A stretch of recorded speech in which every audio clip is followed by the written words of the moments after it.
Haleluya, haleluya, haleluya. Shalom warga kerajaan, senang sekali kembali berjumpa dengan saudara.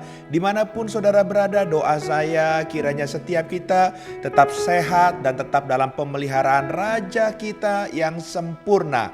Haleluya, haleluya. Nah saudara, saat ini saya ingin mengajak kita sama-sama melihat kebenaran firman Tuhan yang saya ambil dari kitab Kejadian pasal yang ke-15. Dimulai dari ayat yang pertama sampai dengan ayat yang ke-6. Kejadian 15 ayat yang pertama sampai dengan yang ke-6 yang akan kita renungkan saat ini. Haleluya. Demikian firman Tuhan. Kemudian datanglah firman Tuhan kepada Abram dalam suatu penglihatan. Janganlah takut Abram.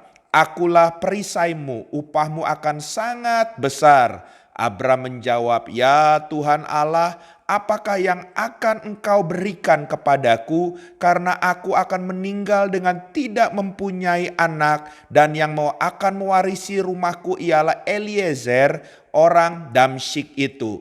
Lagi kata Abram, engkau tidak memberikan kepadaku keturunan sehingga seorang hambaku nanti menjadi ahli warisku. Tetapi datanglah firman Tuhan kepadanya demikian, orang ini tidak akan menjadi ahli warismu melainkan anak kandungmu. Dialah yang akan menjadi ahli warismu. Lalu Tuhan membawa Abram keluar serta berfirman, coba lihat ke langit. Hitunglah bintang-bintang, jika engkau dapat menghitungnya, maka firman-Nya kepadanya, demikianlah banyaknya nanti keturunanmu.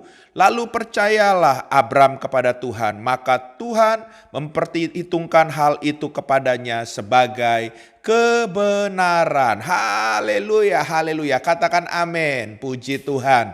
Saudara, kalau kita membaca dari kebenaran firman Tuhan ini adalah sebuah cerita yang mungkin gak asing lagi buat setiap kita. Tapi yang menarik di sini, firman Tuhan ini disampaikan waktu dalam kondisi kegelisahan Abram. Sebab waktu itu Abram sudah usianya 75 tahun, kurang lebih Alkitab menceritakan. Dan pada saat itu Abram masih belum punya anak. Sehingga dia yang pada saat itu sudah diberkati, dia mulai berpikir secara logika manusianya. Kelak kalau aku meninggal dan istriku meninggal, seluruh rumah semua warisannya ini, karena aku gak punya anak, aku akan wariskan kepada Eliezer orang Damsyik yang adalah pegawai yang sangat dia kasihi di keluarga tersebut. Saudara terkasih dalam Tuhan, lalu waktu dia mengalami perjumpaan dengan Tuhan, ide-ide pemikiran dia secara manusia itu, saudara waktu dia mengalami perjumpaan dengan Tuhan, kemudian dia cakap-cakap, dia ngobrol dengan Tuhan. Dan dia sempat bilang, dia sempat mengeluh sama Tuhan. Ya Tuhan, sebab Tuhan engkau enggak memberikan aku keturunan. Makanya nanti ahli warisku aku akan berikan semuanya ini kepada pegawaiku ini.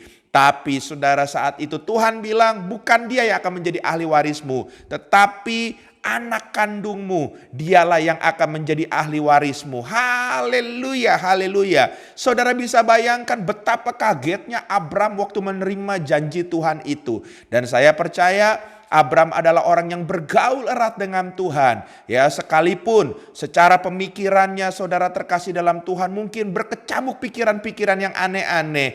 Tapi secara iman percaya karena dia dekat dengan Tuhan, dia kenal Tuhannya. Mungkin dia pada saat itu melonjak. Dia berkata yes, amin, haleluya. Dia aminkan seluruh janji Tuhan itu untuk dia punya anak secara jasmani. Makanya kalau kita lihat ayat yang ke-6 dikatakan lalu percayalah Abram kepada Tuhan. Dan saudara di sisi lain waktu dia mulai aminkan, dia percaya kepada Tuhan. Maka di sisi lain dalam ayat yang ke-6 itu Tuhan bilang, Tuhan juga memperhitungkan hal itu kepadanya sebagai kebenaran. Dia menghargai iman percaya Abram atas janji Tuhan yang disampaikan itu. Saudara, tapi selesai itu, saudara terkasih dalam Tuhan, ternyata janji Tuhan gak langsung diberikan.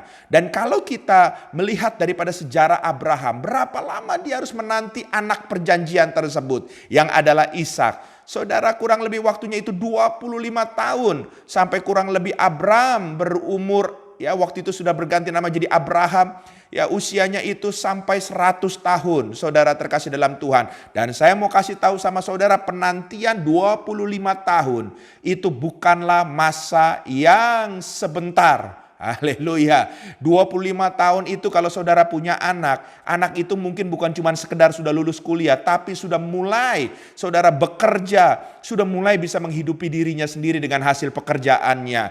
Jadi saudara terkasih dalam Tuhan, 25 tahun bukan waktu yang sebentar. Ditambah lagi, dia baru mulai berpikir, iya ya, aku sudah opa, aku sudah saat ini umurku sudah seperti ini, istriku sudah menopause, nggak mungkin dia bisa punya anak lagi. Dan pada saat itu godaan mulai muncul dari istrinya juga, yang istrinya juga mulai berpikir pakai logikanya, dan akhirnya istrinya bilang, udahlah Abraham, mungkin Tuhan suruh kamu menghampiri ya kan pegawai kita yang adalah si Hagar itu. Sebab dalam zaman perjanjian lama bahwa seorang pegawai atau budak itu boleh dihampiri dan anak itu boleh diambil. Saudara, singkat cerita Abraham ini mengikuti dan akhirnya lahirnya bukan Ishak anak perjanjian tapi Ismail. Dan ini adalah benih permasalahan yang sampai hari ini ada, saudara terkasih dalam Tuhan. Haleluya. Nah, oleh sebab itu suami istri kalau menerima janji Tuhan harus sepakat. Seberapa sulitnya pun, seberapa lamanya pun untuk mendapatkan penggenapan. Saya mau katakan suami istri harus sepakat. Dan untuk menerima janji Tuhan dari kebenaran firman Tuhan kisah Abraham ini, ada 3 hal yang kita harus belajar sama-sama. Yang pertama, saudara terkasih dalam Tuhan, untuk menerima janji Tuhan, yang pertama yang kita belajar, waktu kita tidaklah sama dengan waktu Tuhan. Haleluya. Jadi kalau saudara terkasih dalam Tuhan, memang waktu saudara mengaminkan tapi belum terjadi, kita harus sadar bahwa waktu kita sama waktu Tuhan memang gak sama. Dan kita harus coba ya menunggu kairos atau waktu Tuhan itu terjadi dalam hidup kita. Dan saya percaya waktu kairos itu terjadi, maka janji Tuhan itu adalah ya dan amin. Haleluya, haleluya. Hal yang kedua, saudara terkasih dalam Tuhan, dalam menunggu janji Tuhan ini, Abraham kita harus belajar hal yang kedua, yaitu jangan sampai hanya karena janji Tuhan belum ditepati, maka ya saudara terkasih dalam Tuhan, saudara negatif sama Tuhan. Sebab bukan berarti waktu janji Tuhan belum ditepati, bukan berarti dia tidak akan menepatinya. Haleluya. Sebab saya percaya seperti saya katakan tadi, Tuhan kita adalah ya dan amin. Manusia sekalipun dia hamba Tuhan mungkin bisa saudara terkasih dalam Tuhan berkata-kata gak sesuai. Tapi kalau Tuhan yang berkata-kata dalam setiap saya pengiringan saya sampai hari ini, dalam saya mengiring dan melayani Tuhan, saya percaya betul, saya kenal Tuhan bahwa janjinya itu selalu ditepati. Katakan amin. Haleluya ya.